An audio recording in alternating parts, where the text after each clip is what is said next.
kita.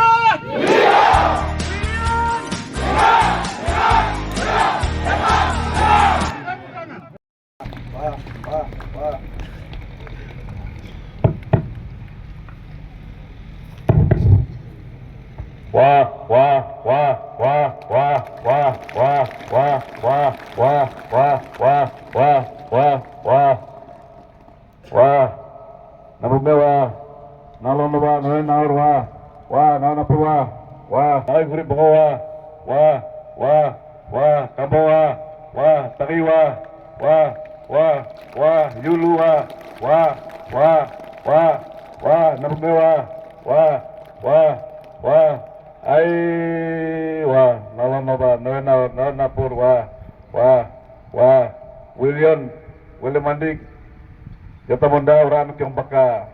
Memang hari ini jadwal kampanye kita. Seharusnya kemarin, tapi karena ada satu dan lain hal yang kita tunda hari ini. Itu hari yang banyak nyawa.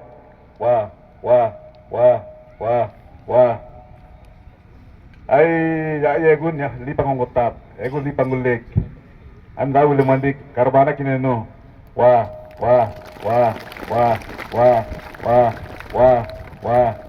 Saya representasi dapil 3. Ego dipanggil ya kira.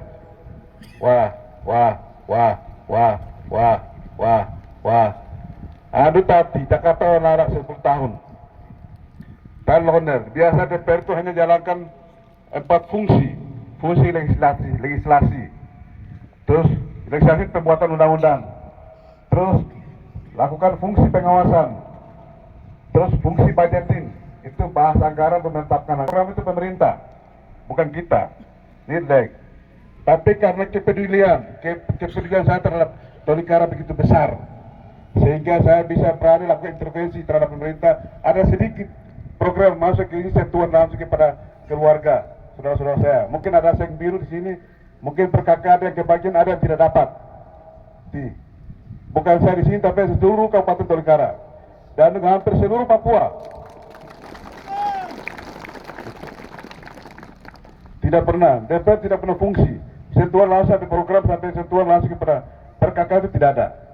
Itu baru pertama kali saya coba itu. Kenapa? Karena kepedulian besar terhadap masyarakat saya, Kabupaten Tolikara dan juga Bogo. Bogo ini dan sekitarnya. 12 kabupaten ada di wilayah dapil 3, sehingga dari sekian distrik yang ada di dapil 3 ini mungkin ada sebagian sudah dapat bagian program yang sentuhan langsung kepada perkeluarga.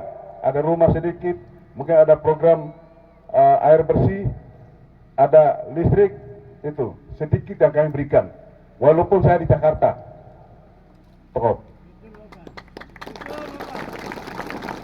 Padahal DPR itu reguler, DPR itu hanya jalan fungsi pengawasan, budgeting, buat undang-undang, jaga kontrol apa kerja pemerintah. Bahas anggaran dan tata anggaran, jalankan itu pemerintah, dinas dinas, kementerian, lembaga, nirdaik. Tapi saya sudah berani mempertaruhkan argumentasi dengan pemerintah dan sentuhan langsung kepada masyarakat. Ada sedikit mungkin keluarga saya sudah dapat kebagian itu. Sebagian besar belum kebagian. Karena itu hari ini saya hadir di sini supaya itu bisa diperjuangkan lagi lebih. Karena itu kami punya visi misi yang kami angkat karena kami ini ninalomna lawan luang konari ialah angin dulu ala nganom kinora kami ini sudah. Ya, kami ini. Pertama itu contoh rekan-rekan kata tiap hari. Dari mereka kami ini sudah, kami dua ini. Ada juga rekan-rekan banyak kader gini di Tolikara ini. Kami hadir di sini. Karena itu kami angkat visi terwujud di Kabupaten Tolikara yang religius, berbudaya, mandiri, adil dan sejahtera. Tolikara ramah. Di dalamnya terwujud religius, berbudaya, mandiri, adil dan sejahtera. Dan itu dijabarkan dalam misi. Misinya itu pertama terwujudnya kepentingan negara yang religius, berbudaya, mandiri, adil, dan sejahtera. Terus yang kedua yaitu meningkatkan infrastruktur yang adil dan merata dari kampung-kampung sampai ke pusat-pusat pertumbuhan ekonomi masyarakat. Dan ketiga, di Bokon ini merupakan salah satu pusat perkembangan pertumbuhan ekonomi masyarakat di Bokon ini. Dan dari sini masih banyak daerah-daerah yang masih jauh dari sentuhan pemerintah, sehingga aksesnya harus dibuka, sentuhan langsung kepada masyarakat di kampung-kampung. Itu. Karena itu kita akan buka akses ini. Jalan dari sini ke ini ada putus di tengahnya, belum tuntas. Kami akan perjuangkan jalannya harus dibuka dulu. Pertama kali akan kita kerja karena jalan akses ini harus buka dulu, supaya akses mobilitas masyarakat, barang dan jasa juga bisa lancar dari sini. Hasil bumi bisa lancar. Dari sini ke Karubaga ke Bogo ke Wamena, ini harus dibuka. Itu. Supaya hasil bumi, mama bakar roti di sini, mungkin bikin singkong bakar kah, kue bisa jual ke Karubaga, bisa jual ke Wamena. Itu. Dinas terkait harus lakukan pendampingan yang kuat terhadap mama-mama punya usaha UMKM. Seperti yang tadi ada biasa bakar roti yang taruh di aula tadi, guest house, seperti itu harus kita perdayakan. Seperti itu. Dan juga berikutnya adalah mengembangkan sumber daya manusia yang lebih unggul dan berkelanjutan.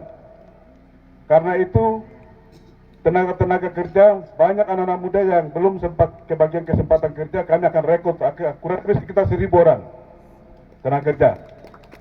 Sudah ada artikel naik. Jadi kalau ada yang mungkin sudah kuliah tapi belum kerja, mari bergabung. Kami akan siap menerima dari pegawai. Dan juga postu-postu, bidang-bidang desa dulu misionaris bekali bidang-bidang mama-mama, tapi sekarang tidak bisa jalankan peran karena tidak dibiayai oleh pemerintah karena udah habis masa waktu. Dan kami sudah siap rekrut mereka. Peran mereka sangat penting di daerah-daerah terpencil yang jauh dari jangkauan pemerintah. Kami butuh peran mereka untuk lakukan pendampingan terhadap mama-mama yang berbadan atau melahirkan anak di sana.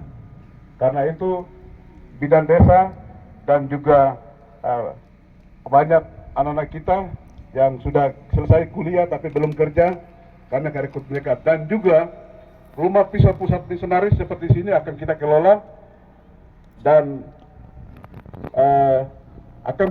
akan siapkan biaya khusus untuk membiayai tenaga-tenaga yang jaga kelola rumah-rumah pusat-pusat misionaris seperti ini.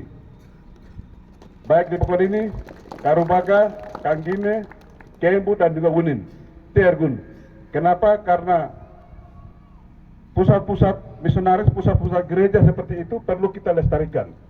Itu harus mulai dari sini. Kenapa?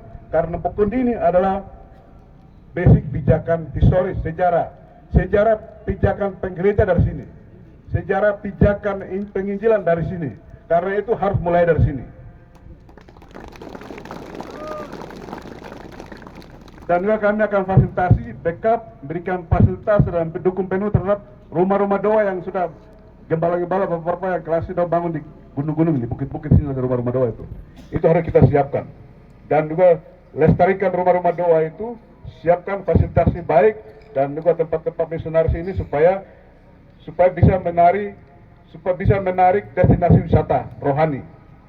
Jangan kita ke Timur Tengah saja, ke Yerusalem, Bethlehem saja. Di sini juga kita harus menata diri, harus dilestarikan, harus diangkat kembali dan promosikan itu supaya punya nilai destinasi wisata rohani. Dari situ bisa gereja juga punya pendapatan income dari situ. Gitu. Dan karena itu, dan kami juga punya program atau misi kami berikutnya adalah kembangkan lestari tiara orang. Dalam pengembangan kawasan pemukiman, infrastruktur, tidak bisa kita merusak alam, tapi harus dilindungi. Itu. Karena itu untuk menjaga alam kita akan angkat ke desa adat. Karena itu, Ya, kemarin waktu kampanye Pak Kakak Gentau sudah kita sampaikan ya. Desa adat kita angkat. Jadi kami kalau desa orang pakai genong, mari kita gabung. Itu program kami. Itu visi kami. Misi kami ada di situ. Desa adat. Desa adat juga ada polisi adat juga. Tolong. Itu. Dan berikutnya adalah mengembangkan perekonomian masyarakat dari kampung-kampung sampai ke pusat-pusat kota. Ya, seperti pokoknya ini pusat pertumbuhan itu ada di sini. Dapil 3 itu pusat pertumbuhan ada di sini. Sehingga mama-mama, bapak-bapak punya usaha kecil-kecilan, bakar roti kah, bikin goreng pisang kah, pisang goreng kah, atau singkong goreng kah, kami akan backup. Kami akan berikan perhatian khusus. Di backup penuh oleh dinas terkait. Dan harus punya usaha, dan harus dikembangkan. Itu. Jangan kita datang beli roti, beli pisang goreng di orang-orang bimbu, tapi harus beli dari kita sendiri. Itu. Dan fokus utama kami untuk dapil 3 adalah kita akan buka akses jalan dari Bokonini ke Wuni sampai ke Karubaga harus dibuka. Dan sudah tuh akses jalan dari sini ke Bawamena kami akan meningkatkan itu. Saya sudah ada pertemuan dengan pemerintah pusat terkait itu. Sudah. Dan Presiden Jokowi, Presiden Prabowo, terus Wakil Presiden Gibran, dan Kementerian Lembaga ada di pusat, sudah dibawa dengan Mangkora. Sudah ada instruksi.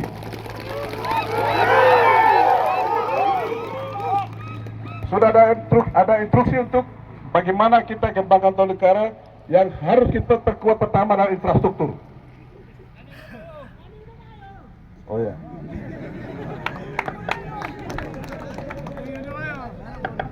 Ya, baik, wah. Jadi begini, ini saya baru pertama kali MUI. Kemarin saya ke Bokoni pertama, kedua ke Karubaga itu kawal Kakak Gentabo. Oh ya.